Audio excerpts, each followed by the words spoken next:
Hello everyone. Today we are going to discuss Degree 6 SEM English examination style solutions. Because exams are fast approaching, I thought I'll teach you some examination techniques, how to write in the examination. So let us begin with Unit 4, Television Poem by Roald Dahl. Okay, so this is the question. Usually, any type of question you can rely on these questions. So, to what extent do you agree with the poet's views on the impact of television? Justify your answer. So, first you have to write introduction. You can put the subheadings like this and underline them. So in the introduction, you have to write about the poem, why that poem was written, and what do you expect from that poem. So the poem Television by Roald Dahl takes a comic look at a serious problem. The problem is very serious, but the approach is comic. This is a very, very difficult task, students. Usually, any problem is serious, we will be serious only. But here you find the skill of the poet to take or to give a comic look at this problem. And the problem is among young children and young adults, warning us of the dangers of watching television excessively. TV robs our minds of the power of imagination and creativity. This is the introduction for this poem. And about the author. Roald Dahl, born in 1916 and died in 1990, was a British novelist, short story writer, fighter pilot, and screenwriter. So he's a versatile person. Widely recognized as one of the greatest storytellers for children of the 20th century.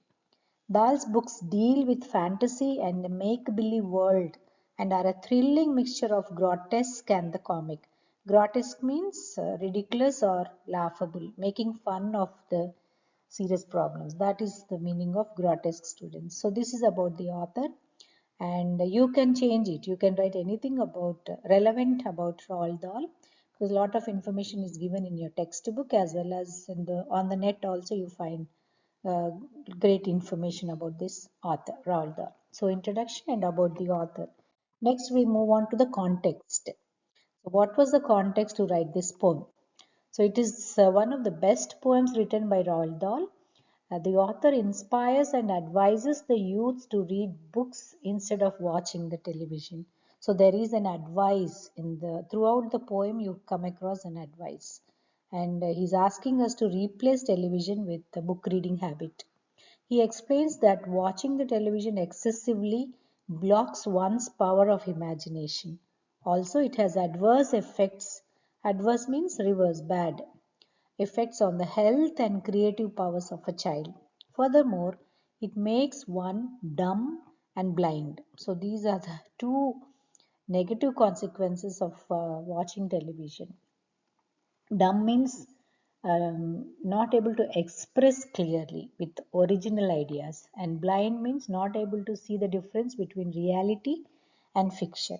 So, these are the two serious consequences of watching television for a longer period.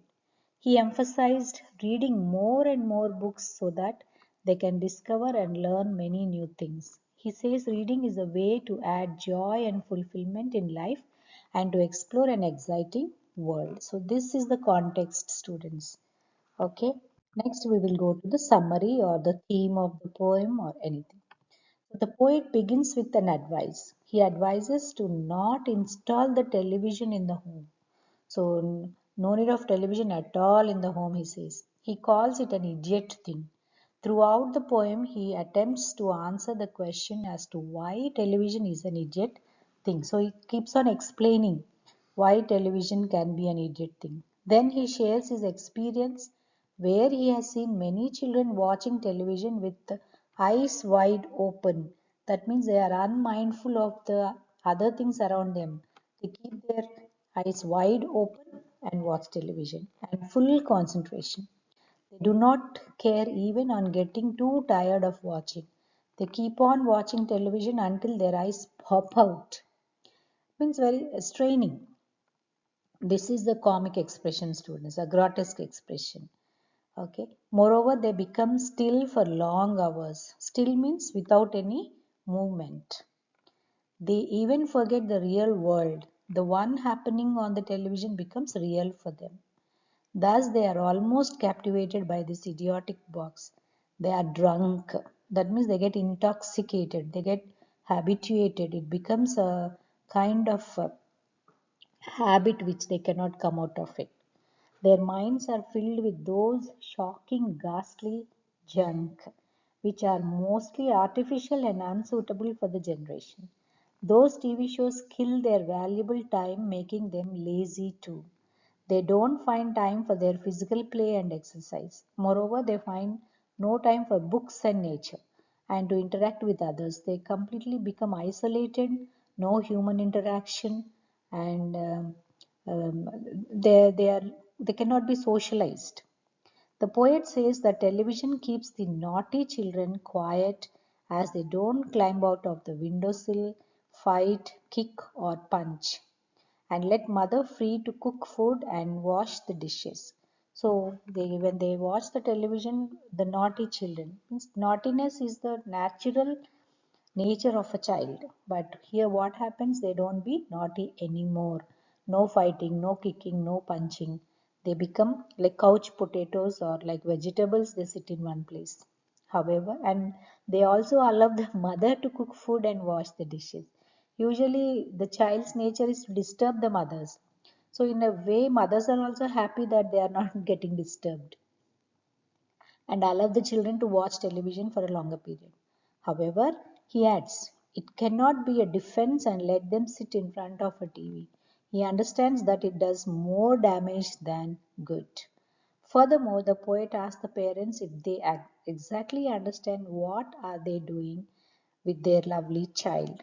He answers the question himself. He tells that television damages their senses. So their five senses are completely damaged. So a child becomes unaware of the real world and very tired. He takes whatever it shows as real. It kills his imagination, power, and creativity. A child views different shows with contradictory ideas. This they get messed up in their thoughts. So no physical activity. It affects the brain development and impacts social development. No interaction with others. They become lonely, loners. Now, the last part is the conclusion. So, when you write the conclusion, you remember the question. What question was asked? Whether you agree with the poet's request or not. That was the question. So, see that point is mentioned in your conclusion. So, here it goes like this. I completely agree with the poet's request that the parents should throw away the television set and install a bookshelf in its place. This is the main point of the poem, students. Okay. However, the children would resist the change by giving dirty looks, yelling, screaming, or biting, yet they should be overlooked. So, how much ever resistance is given by the children, the parent should not yield. That's what the poet insists here. And whether if you agree, you write, I completely agree. And if you don't agree with that view, you can say, I partially agree with the poet's request, or I do not agree, or I completely disagree with the poet's request, and anything you can write. Okay. The poet says that the children will have no option left but to read books in the absence of television. So, having to do nothing, they will definitely start reading the books. Then slowly they would start finding joy and would even thank their parents.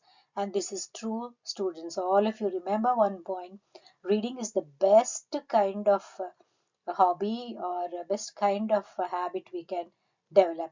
So they thank their parents in future to fill them with knowledge and wisdom. Finally, the poem tells about the damages caused due to watching television. Moreover, it focuses on the importance of reading books.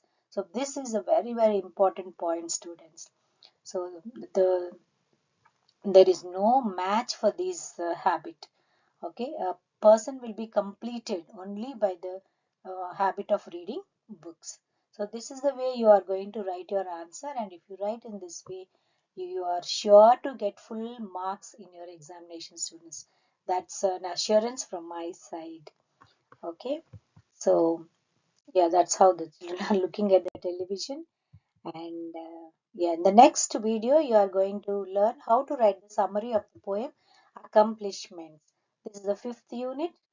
The poem Accomplishments you are going to learn in the next video. So all of you get ready to watch the next video also, students. Okay, thanks for watching. And if this tutorial made sense, please do not hesitate to like, share, and subscribe. It means a lot. Okay, bye bye for now. Let's meet up in the next video.